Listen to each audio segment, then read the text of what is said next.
যে এটা আমরা বলতে বলতে এটা ভুল বলি, জনগণ সকল ক্ষমতার উৎস। That's a wrong wrong wrong statement. আমাদের সংবিধানটা খুলে পড়ে দেখেন, জনগণ হলো সকল ক্ষমতার মালিক। উৎস তো দূরে রয়েছে, উৎস মানে কি? জনগণ ক্ষমতার মালিক। You are appointed guys. জনগণের কর্মচারী ডক্টর ইউনূস এতদিন পরে আবার জনগণের কর্মচারী হয়েছে। জনগণ হচ্ছে ক্ষমতার মালিক। আবার পরের সংবিধানের স্বাদ, ক্ষমতার উৎস কোনোদিনই ছিল না জনগণ। এটা একটা মিসকনসেপশন। ইয়ারা ভুল বলে, হ্যাঁ তোমরা ক্ষমতার উৎস, আমরা ক্ষমতা চালাই। নো, আমরা জনগণ ক্ষমতার মালিক। আবার বলতেছি, পড়ে দেখেন, জনগণ ক্ষমতার মালিক, এরা হলো কর্মচারী যারা এই দায়িত্ব নিতে গেছে, তারা কর্মচারী। তো এখন কর্মচারীরা সেই দায়িত্বটা কেমনে পালন করবে, সেটা তাদের উপরে একটা প্রেসার ক্রিয়েট করা, চাপ রাখা, তাদেরকে প্রশ্ন করা, সেগুলো তো সব দরকারই আছে। ডক্টর ইউনূস এর আগে যতবার আসছে, আমার ভাই খেয়াল থাকে, এর আগে যতবার আসছে আপনাকে বলতে কোনো চাঞ্চল্য ছিল না, অনলি বিকজ সে একটা চেয়ারের মধ্যে এখন বইতেছে, এখন সে একটা বিরাট ব্যাপার হয়েছে। না, তার কাছে কোনো আলোচনার চেয়ার নাই। সে নোবেল পাইতে পারে, নোবেল একটা প্রাইজ রে ভাই। আজকে এই যে আমি ঠিকানা গ্রুপ থেকে যদি এখন একটা এত বড় প্রাইজ দিতে পারি, আকাশ ভাই থেকে চান্দা মান্দা নিয়ে বা আপনি থেকে নিয়ে টিয়া, ওই নোবেল প্রাইজ বড় হইতে পারে। 1 কোটি টাকা, 2 কোটি টাকা, 100 কোটি টাকা, এটা প্রাইজ। আমি যেটা কইতে চাইতেছি সেইটা হইলো যে দাবি দেওয়া সব ঠিক আছে, 13টা দাবি দেওয়া, আমি এগুলি আমার লগে যাই না। মানে এবার উনি অনেক ব্যস্ত আছে, আমি তার অফিসে কথা কইছিলাম, যারা তার লগে আসে, একটা সময় হয়তো হইতে পারে যে তার সাথে আমার একটা মানে অন ক্যামেরা না হলেও অফ ক্যামেরা হয়তো একটু কথা হইতে পারে। আমি আপনাদেরকে কথা দিতে পারি, আপনারা তো ইজ্জত দিয়ে আমার এখানে আনছেন, আমি এই কথাগুলি কইতেও পারি। এবং আমি ডেফিনেটলি জানি, কারণ ওনার লগে আমার কয়েকবার কথা হয়েছে তো, বা আরো লোকজনের সঙ্গে তো আমার কথা হয়, আমি ডেফিনেটলি জানি যে এটা পরিণতি কি হবে। সো আমি এত আশাবাদী হতে পারতেছি না, যতক্ষণ না পর্যন্ত আমি মনে করি যে একটা জায়গায় আপনারা একদমই আসলে এটা ইকোনমিক্সের থিওরি, এটা হচ্ছে যে ডিমান্ড থাকলে সাপ্লাই আসবে, সাপ্লাই থাকলে ব্যবসা হবে। আপনাকে যদি এতই মনে হয় যে বাংলাদেশে আপনাকে একটা ক্যারিয়ার দরকার, আপনারা কয়জন মিলে এটা করে ফেলেন, শেষ। এই 10 লাখ লোকের জায়গায় যদি কোনো একটা স্টেট ক্যারিয়ার মনে করে, যে ফ্ল্যাগ ক্যারিয়ার যদি মনে করে এটা লাভজনক, কারণটা কি? নিশ্চয়ই কোনো রিজন আছে, তাই না? আমি এটা, উনি যখন আমার জিজ্ঞেস করবে যে এটা, আচ্ছা তুমি জানো যে এটা বন্ধ করে দিয়েছিল কি লিগে, তো আমি তখন ওই যে মুখস্থ কত বলে কথা কমু, টিকিট থাকতেও টিকিট বেঁচে নাই, এই গানের মধ্যে থেকে পয়সা খাইছে, এই করছে সেই করছে, তো সেগুলি তো তার থেকে লোক আইসা খায় না, আমি আপনি তো খাইছি। as simple as that। আমি ছবি না, বসে কথা বলতে হয় না, আমি কথা বলতে হয়। আচ্ছা, আমি অত ভালো কথা বলতে পারি না, আমি আসলে প্রশ্ন করতে পারি, উত্তর আমার কাছে জানা নাই। আসলে প্রশ্নটা করা, আমি সাংবাদিক নিজের মনে করি, আমি কিছুটা হয়তো ঠিকও বলছেন যে হয়তো আমার আরো অন্য জায়গায় যাওয়ার কথা ছিল। উনি আমাকে বলতেছিলেন যে আমি কি আমেরিকা মুভ করলাম কিনা, আমি আমেরিকা থাকতে আসছি কিনা। আসলে আমেরিকাতে আমি চাকরি করতে আসছি, আমি কোথাও আরেকটা দেশে এসে থাকবো এই বিবেচনা আমার কখনো ছিল না, এখনো নাই। জিনিসটা কিন্তু এরকম না, আমি দাবি করলাম, উনি গিয়া সেই দাবি ডক্টর ইউনূসের কাছে বললো। Doctor Yunus is a sweet and smooth talker, উনি আপনার দাবি মাইনাও নিল, লাভবান। যতক্ষণ না পর্যন্ত দাবিটা বিজনেস কেস হয়, যতক্ষণ পর্যন্ত ওই দাবিটা তার রাষ্ট্রের প্রায়োরিটির মধ্যে যায়, যতক্ষণ পর্যন্ত উনি এইটা বুঝে যে এইটা উনার লাভ হবে এটা করলে। পৃথিবীতে এমন কোন কল্যাণ রাষ্ট্র নাই, এমন কোন কল্যাণকামী মানুষ নাই যে হচ্ছে যেটা একটা বিজনেস পলিসি না হলে এটার মধ্যে এটা করে। প্রত্যেকটা দাবি 100% যৌক্তিক, প্রত্যেকটা দাবি বিজনেস কেস, প্রত্যেকটা দাবি পালন করা উচিত। কিন্তু কেন জানি এইগুলির দাবি হিসাবে উত্থাপন করতেছে। ভাই, আমার দেশে গিয়ে আমি একটা প্রপার্টি কিনবো, সেই প্রপার্টিটা যেন আমি পাই, এটা কোনো দাবি হইল? ভাই, আমি ভাত খামো, আমার রোজগার দিয়ে আমি ভাত খামো, এটাও যেমন কোনো দাবি না, এগুলো কোনো দাবি না। এগুলি প্রত্যেকটা ভাই, এইখানে যদি 10 লাখ লোক থাকে, এখানকার একটা কেরিয়ার, দেশের একটা কেরিয়ার এখান থেকে যাবে না, এটা কোনো কথা হলো, কোনো দাবি হলো? এইখানে যে কয়জন লোক আছে তারা ইচ্ছা করলে একটা বেসরকারি বিমান বাহিনী চালু করতে পারে, যেটা দিয়া ঢাকা আসা যাওয়া করতে পারে। কি আছে? কেন এটা দাবি করতে হইতেছে, এই কারণটা আমাদের খুঁজে বের করতে হবে। নিউ ইয়র্কে তো ফ্লাইট ছিল, বন্ধ হইলো কেন? পুরাটাই সরকারের দোষ, পুরাটাই বিমান বাহিনী পরিচালকদের দোষ, না কাদের দোষ? এটা খুঁজে বের করতে হবে। যদি আমরা সমস্যাটা না করতে পারি, প্রত্যেকবার আমরা দাবি করতে থাকবো, এই দাবি আসলে কি মিন করে? ফখরুল ভাই, আপনি রাগ হবেন না, আমি মনে করি যে দাবি করে কোনোদিন পৃথিবীতে কোনো কিছু আদায় করা যায় না। কিছু সুইট এবং কথা শোনা গেছে যে হ্যাঁ আচ্ছা ঠিক আছে আমি এটা করবো। আমাদের মধ্যে থেকে একজন আলোচক, সম্মানিত আলোচক, এটা বলছেন যে আমাদের আগেকার সরকার প্রধান তো বইলা গেছে 5 মিনিটের মধ্যে দিচ্ছি, 2 মাসের মধ্যে দিচ্ছি, বলতে কি অসুবিধা? আবার চালু হইলে এটা বন্ধ হয়ে যাবে না, এটা কে বলে দিচ্ছে? সো মানে আমি শুধু বিমানের কথা বলতেছি না, সকল দাবিগুলি দেখেন। প্রপার্টির ক্ষেত্রে আপনি দেখেন, নিউ ইয়র্কের আপনারা যারা এখানে আসেন, আমার ধারণা এই জায়গার মধ্যে আপনি করে ওজন করলে বাংলাদেশের বাজেটটা একটা ওজন হয়ে যাবে, তাই না? তো ধরেন আপনারা বাংলাদেশে প্রপার্টি করবেন, সেই প্রপার্টিটা আপনারা রাখতে চাইবেন, সেটা রাখতে পারতেছেন না কেন বলেন তো? সহজ হিসাব, কিন্তু বাংলাদেশে সুশাসন নাই। নতুন আগেকার সরকারের সময় একদম ছিল না, ইয়াতে করে লয়ে যেত। নতুন সরকারের মধ্যে আসে না নাই আপনারা জানেন না, নতুন সরকারের মধ্যে আসে না জানেন না। সো এটা এটা এটা এটা এই সুশাসনটা কেমনে হবে? বাংলাদেশে কি পাকিস্তান থেকে না ইন্ডিয়া থেকে লোক এসে চুরি করে যায়? আমার খালাতো ভাই তো চুরি করে। Those are the people. আপনারা তার বাসায় গিয়ে বড় বড় দাওয়াতগুলি খান। একজন এমপি সাহেব বড় করে বলে যে সে 150 গরু জব দিয়ে করছে। 150 গরু ওর বাপের পকেট থেকে টাকা এনে দিবে?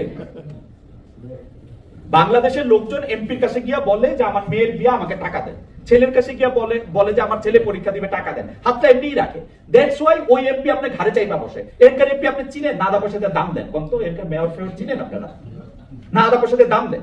কেন দাম দেন না? কারণ তার কাছে গিয়ে আপনার কোনো কিছু চাওয়ার নাই। আপনার ভাই মেট্রিকে 3rd ক্লাস পাইছে 6 বার, তার আপনি চাকরি দিতে কর না তো তারে গিয়া। কিন্তু আমি বলি সবার আগে যেটা দেখতে হবে যে আপনারা একটু খেয়াল করে, মানে আমাদের সহ আপনারা একটু খেয়াল করে একটু নিজেদের দিকে তাকাইতে পারেন যে কেন এই জিনিসটা হইতেছে না। দেখেন, আমি সাংবাদিকতা করি আজকে 27 বছর। আমার কে জানি বলছে যে আমি young, I am not that young. এবছর আমি 50 হব। 27 বছর আমি সাংবাদিকতা করি। কিছুদিন আমি আইন বিষয়ক সাংবাদিকতা করছি। বাংলাদেশে যে সিভিল কেসগুলি আছে, দেওয়ানি মামলা, তার 90% হচ্ছে নিজের বাপ মা ভাই বোনের এগেইনস্টে করা।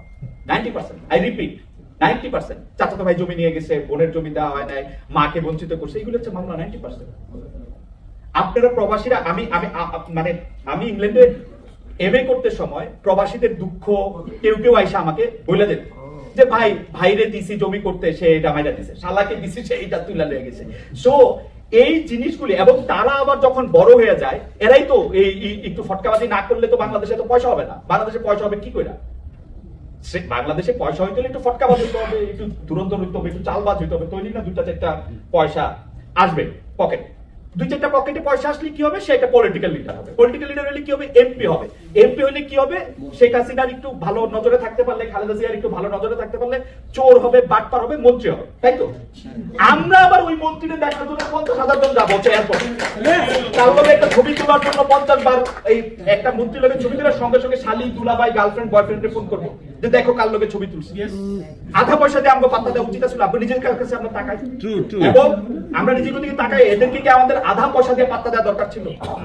আপনাকে কথা কয়ে লাভ কি? সাংবাদিকরা সংবাদ সম্মেলন করতে যায়, প্রধানমন্ত্রীর লগে গিয়ে সেলফি দিল। মানে আমি কিছুদিন সরকারি চাকরি করছি। আমি ছিলাম, আমার পোস্টিং ছিল নরসিংদীতে, আমি ছিলাম ম্যাজিস্ট্রেট আর অ্যাসিস্ট্যান্ট কমিশনার, ছোট চাকর। তো শেখ হাসিনা সবচেয়ে বড় চাকর ছিল। তো সবচেয়ে বড় চাকর এত ইয়া করার কি আছে? আপনি বুঝলামই না। বেতন নেয় 2.5 লাখ 3 লাখ টাকা বেতন নেয়। আপনারা কফি খান 3 জনে মিল্লা এই মাসের এই টাকার জন্য, তেল ভরালে, কফি টফি খাওয়ালে প্রধানমন্ত্রীর বেতনের সমান। হিসাব করে দেখেন, এই একটা চাকরির লেগা, এই একটা জিনিসের লেগা, এই একটা জিনিস যে বসবো চেয়ারে বসবো, সে হঠাৎ করে একটা খুব তার পাংখা গুঁজে যায়।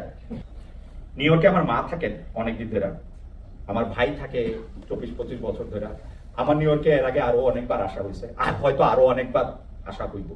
আমি হয়তো এখানে একটা লম্বা সময় থাকবো এবার। কিন্তু আমি এখানে সাংবাদিকতা করতে চাই। ঠিকানা গ্রুপের সাথে আমি জয়েন করছি। আপনারা দেখছেন যে বৃহস্পতিবার থেকে, মানে এখানকার সময় রাত 12টা, এখানকার সময় দুপুর 12টা, এখানকার সময় দুপুর 12টায় আমি একটা অনুষ্ঠানে শুরু করছি। সেই অনুষ্ঠানগুলি চালু থাকবে, আপনারা পাশে থাকবেন। আপনাদের কথাগুলি আমি আরো বেশি করে আসলে বলতে চাই। কেমনে বলবো, কোন জায়গাতে বলবো, সেটা আসলে একটু পরিকল্পনা করে একটু বুঝায়া বলতে হবে আসলে। মানে এই ধরেন একটা, এটা হয়তো ফখরুল ভাই লাভ হলো সাংগঠনিক হিসাবে, মানে উনাকে সবাই জানলো, কিন্তু কাদের কাজ খুব বেশি হবে কিনা এটা মানে আমার হয়তো লাভ হয়েছে, আমি এতগুলি লোকের সামনে আপনাদের সামনে দাঁড়ায় কথা বলছি, কিন্তু ফাইনালি কোনো লাভ হয়েছে কিনা এটা আমি জানি। সো আমরা এটাকে হেভিটে পরিণত না করি। আর রবীন্দ্রনাথের একটা কথা আছে না যে এক লোক তারে 500 টাকা নিছিল, তারপরে সে বলছে আপনি আমাকে চিরঋণী করে রাখলেন। তখন রবীন্দ্রনাথ বলছে বুঝছি আপনার টাকাটা ফেরত দিবেন না, চিরঋণী হয়ে তো থাকবে, টাকাটা ফেরত দিবে না। এই ধরেন এই আন্দোলন জারি থাকবে, দাবি দেওয়া জারি থাকবে, থাকবে। আমাদের একটা দেখা সাক্ষাৎ হবে, আমরা একসাথে বসে চা খাবো। কিন্তু যদি এটা আপনারা মেন করেন, আমার কাছে মনে হয় এটা আমাদের মেন করার সময় হয়েছে, এটা মেন করলে এটা করে ফেলানো হচ্ছে। আমি আর 2-3 মিনিট বলি।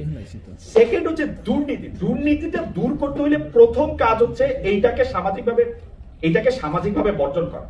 সামাজিকভাবে বর্জন করার অর্থ বুঝি আমার মামা যদি দুর্নীতি করে পয়সা বানায় তাকে আমার বিয়াতে দাওয়াত না দেওয়া। আমার চাচা যদি দুর্নীতিবাদ হয়, ওই চাচাকে বর্জন করা। আমাদের সবার বাপ হলো ভালো, তাই না? তাহলে এই দুর্নীতিগুলি করছে কেন? আমি তো এই পর্যন্ত কোনো পোলারে কইতে শুনলাম না যে আমার বাপ ঘুষ খাইছে। তো কারো বাপ তো ঘুষ খায় না এই পর্যন্ত। মানে এটা মানে আমাদের কারো বাপ ঘুষ খায় নাই, আমাদের কারো মা দুর্নীতি করে নাই, আমাদের কারো বড় ভাই কোনোদিন কোনো কিছু করে নাই। মানে এই দুনিয়াতে আমি ছাড়া বাকি সবাই নিয়ে কোশ্চেন করা যায়। শেখ হাসিনার মতো আমার ছাড়া আওয়ামী লীগের সবাই কেনা যায়। আমাদের মনে হয় এই জায়গাটাতে এখন বাইরে আসার সময় হয়েছে। আমাদের এখন যেটা করা দরকার, নিজের দিকে তাকানো দরকার এবং ইউনাইটেড থাকা দরকার। একটা ভয়েসে কথা কওয়া দরকার। 100টা ভয়েস 100টা জায়গা থেকে আসলে মনেও কম থাকে, জিনিসটা ইম্প্যাক্ট কম তৈরি করে। এখন যদি ফখরুল ভাইরে আপনার নেতা লাগে, ফখরুল ভাইরে মিষ্টি কথা, ঘিয়ে ভাজা কথা, কবিতার মতো কথা, সুন্দর কথা, পল্লবিত কথা, এটাই শোনেন, টাইম বাইন না দেন, 5 মিনিটের মধ্যে কর। 5 মিনিটের মধ্যে কথা শেষ করা যায় কিন্তু শুরু করা যায়। 5 মিনিটের মধ্যে কথা শেষ করা যায় কিন্তু 5 মিনিটের মধ্যে কথা শেষ করা যায়। আমি আপনাদের এই পরীক্ষা আরেকদিন দিব। আপনারা আমাকে একটা কোন একটা টপিক করে, এই টপিকের মধ্যে 5 মিনিট আমি টোটাল কথা কম, 1 সেকেন্ড বেশি কমো না। শেষ করা যায় কিন্তু 5 মিনিটের মধ্যে 1 মিনিটও কথা শেষ করা যায়। 20 সেকেন্ড একটা লম্বা সময়, কথা শেষ করা যায়, কথা বলাও যায়। আমি সেই ট্রাইটা করবো। আপনাদের সবাইরে আমি মানে কি বলবো, শুভেচ্ছা, ধন্যবাদ। আমার কথায় আপনারা যদি কেউ মন খারাপ করেন তাইলে মাফ করে দিয়ে আমাদের। আর যদি ধরেন যে ভবিষ্যতেও কখনো কোনো কথা কর সুযোগ হয়, তাইলে একটা লম্বা সময় হয়তো কথা বলাও যেতে পারে। আজকে আসলে সেই সময়টা না, এটা এমনিতে অনেকখানি সময় আছে। আয়োজকদের সবাই ধন্যবাদ দিয়ে, আপনারা যারা এখানে উপস্থিত আছেন তাদের সবাই ধন্যবাদ। হোপফুলি আমি 15 মিনিট পার করি নাই না। Thank you so much. আমাদের ভিতরে যারা আয়োজক আছে প্রথমেই তারা আসুন, আমরা একটা গ্রুপ ছবি নেব, তারপর অন্যরা গ্রুপ ছবি নেব। আমাদের মঞ্চে অনুষ্ঠানে বৃন্দ আপনাদেরকে রাজু তুমি আসলে